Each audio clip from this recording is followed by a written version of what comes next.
Hi, real estate?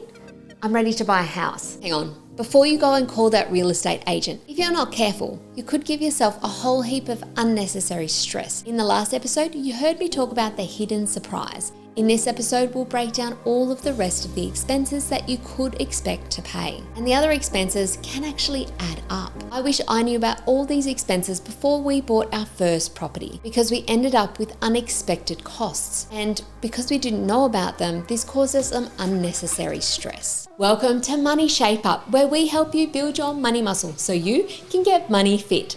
I'm Linda Hamilton, author of Pay It in 5. I'm here to share tips on how you can make money work for you.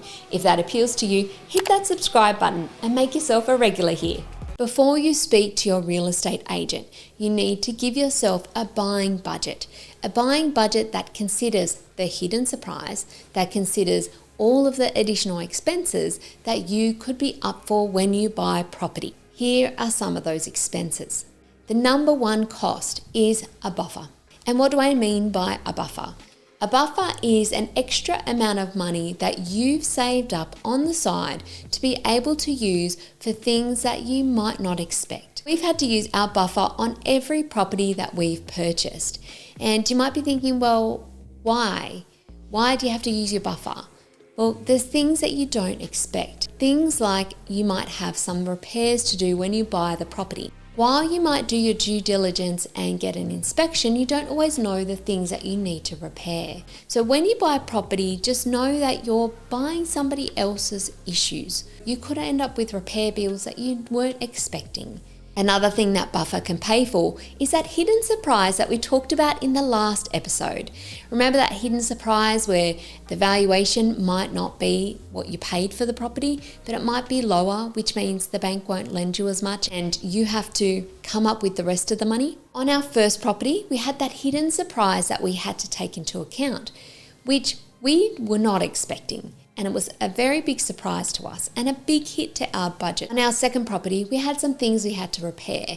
So we had some water damage and we needed to repair that. We used the buffer for those repairs after we moved in. Now you might be wondering how much of a buffer to give yourself. On our first property, we purchased this for under $500,000. And that property, we had a $20,000 buffer.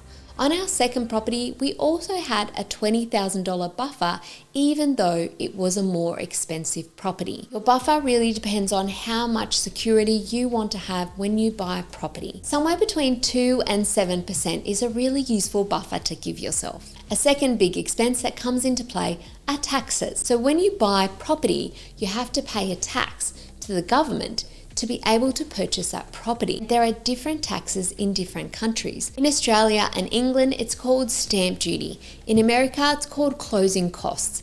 In other countries, it might be called something else. Now, the tax is different depending on the price of the property and depending on whether you're a first home buyer or an investor, and the taxes that you pay will be determined by the country that you live in. Check in the country that you live which taxes you need to pay for property when you buy property. Use an official government online calculator to work out the stamp duty or other taxes that you need to pay in your country or state. A third cost is property valuation fees. Sometimes your lender might pay for that property valuation, but sometimes they may not, and you may have to pay for that. A fourth cost is legal fees. You'll need to hire a solicitor or a conveyancer to be able to help you to settle the property and to help you to close it off so that you can move in. Get in touch with a solicitor or a conveyancer to find out how much this might cost. Ask them about all of the possible costs that could come up when you're searching for and buying a property so that you can take this into account when you're putting together your buying budget. A fifth cost is home and contents insurance. Usually, a lender will not lend you the money unless you have home and contents insurance already established. Have a look that they're covering the areas that you want covered for the property that you're purchasing. And before you buy, go and find out how much that is so you can add that to your buying budget as well. The sixth cost is a building and pest inspection. It's a good idea to do your due diligence and have a building and pest inspection done before you move in. Often a real estate agent will also have a building and pest inspection for you that is available for you to purchase or available for you to have a look at. Some real estate agents give you this for free.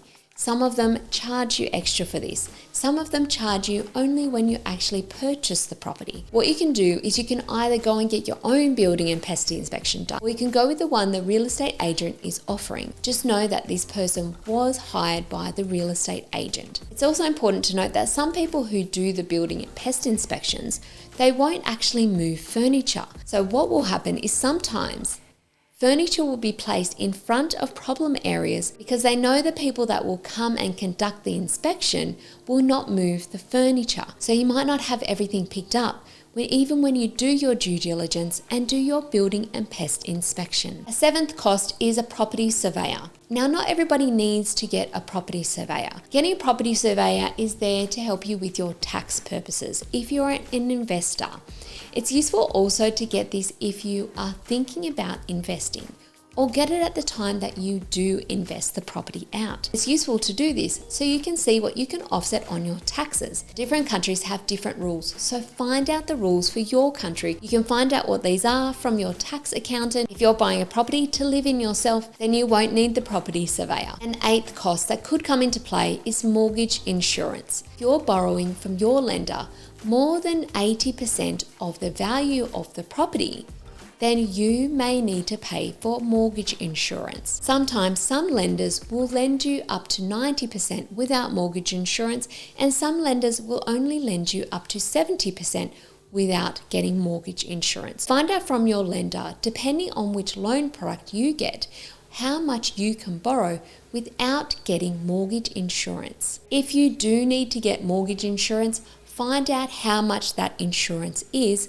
so that you can cover the cost if you need to. The lender will tell you that it's okay, they will just add the mortgage insurance cost to your home loan, and that might seem like a reasonable thing to do. But the higher your home loan, the longer it takes to pay off, and the more interest you pay in the long run. If you can reduce this and have this stay as little as possible, that will help you to avoid paying extra interest and help to save you money in the long run.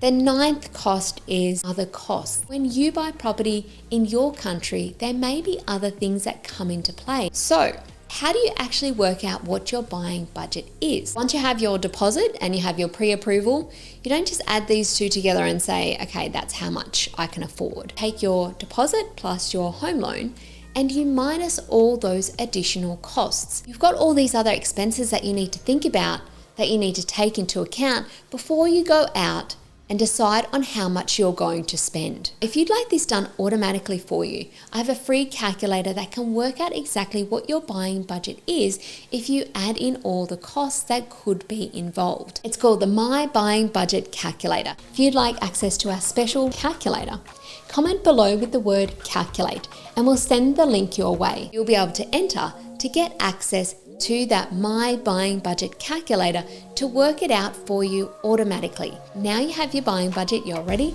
to look at properties and ready to make an offer. This is where you can start to get strategic.